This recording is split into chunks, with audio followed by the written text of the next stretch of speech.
জয় যিশু।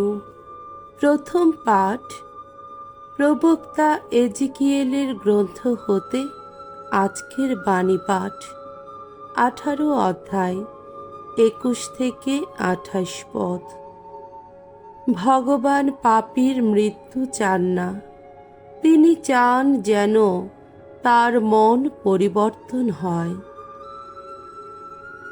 একদিন আমার প্রতি উচ্চারিত হল ভগবানের এই বাণী, দুর্জন যদি তার সমস্ত পাপ কর্মের পথ ছেড়ে ফিরে আসে, সে যদি আমার সমস্ত বিধি নির্দেশ মেনে চলে আর ন্যায় ধর্ম পালন করে, তাহলে সে কিন্তু বাঁচবে, মরবেই না। সে যে সমস্ত অন্যায় করেছে তার কোনোটারই কথা আর মনে রেখে তাকে অভিযুক্ত করা হবে না। সে ধর্ম পালন করেছে বলেই বেঁচে থাকবে। আমি কি দুর্জনের মৃত্যু কখনো চাইতে পারি? একথা শোনাচ্ছেন স্বয়ং প্রভু ভগবান। আমি কি বরং এই চাই না যে দুর্জন তার অমন আচরণ ছেড়ে ফিরে আসুক আর বেঁচেই থাকুক? এদিকে ধার্মিক মানুষ যদি তার ধর্মাচরণের পথ থেকে সরে যায়, সে যদি কোনো কুকর্ম করে, দুর্জনের মতোই ওই সব জঘন্য ক্রিয়াকাণ্ড করে, তাহলে সে কি কখনো বাঁচতে পারে না? সে যে সমস্ত সৎকর্ম করেছে তখন তার একটিও আর মনে রাখা হবে না। সে তো অবিশ্বস্ত হয়েছে, পাপ করেছে, তাই সে মরবেই।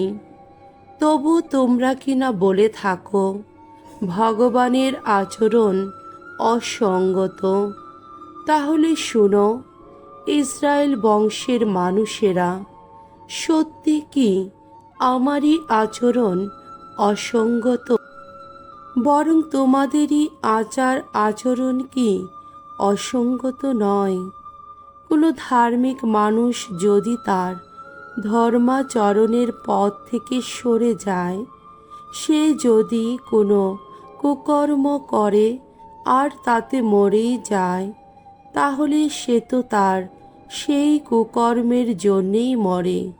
এদিকে কোনো দুর্জন যদি তার দুষ্কর্মের পথ ছেড়ে ফিরে আসে, সে যদি ন্যায় ধর্ম পালন করে, তাহলে সে তো তাতে নিজের প্রাণটা বাঁচিয়ে রাখে।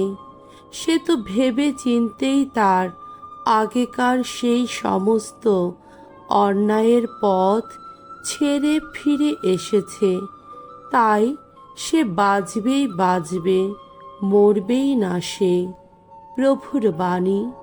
ঈশ্বরকে ধন্যবাদ। সাম সঙ্গীত 130 অধ্যায় 1 থেকে 8 পদ।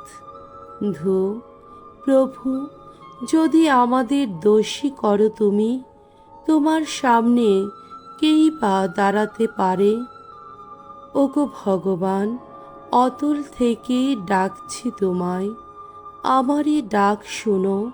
প্রভু শোনো তুমি, মিনতির ডাক কান পেতে শোনো তুমি।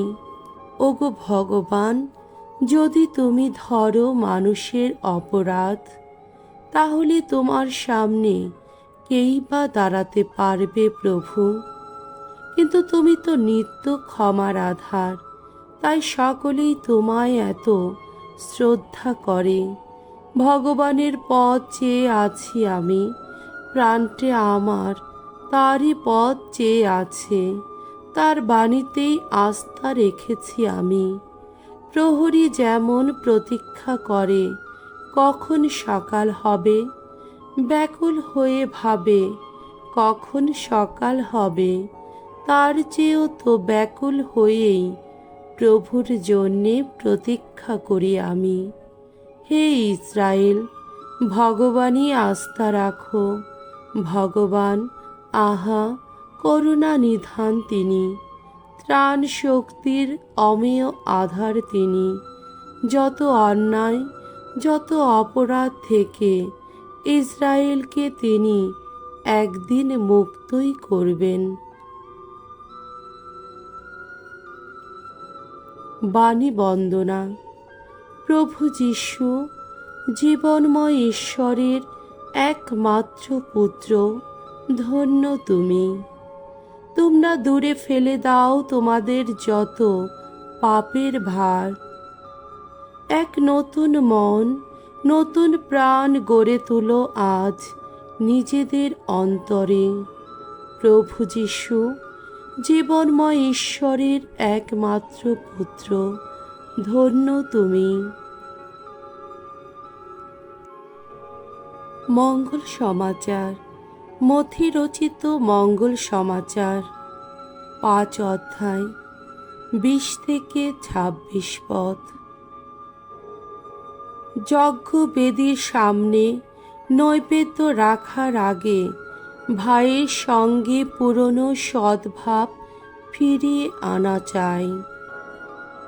যীশু একদিন তার শিষ্যদের বললেন, আমি তোমাদের বলে রাখছি, শাস্ত্রী ও ফরিসীদের চেয়ে তোমাদের ধর্মনিষ্ঠা যদি গভীরতর না হয়, তাহলে তোমরা কিন্তু কখনো স্বর্গরাজ্যে প্রবেশ করতে পারবে না।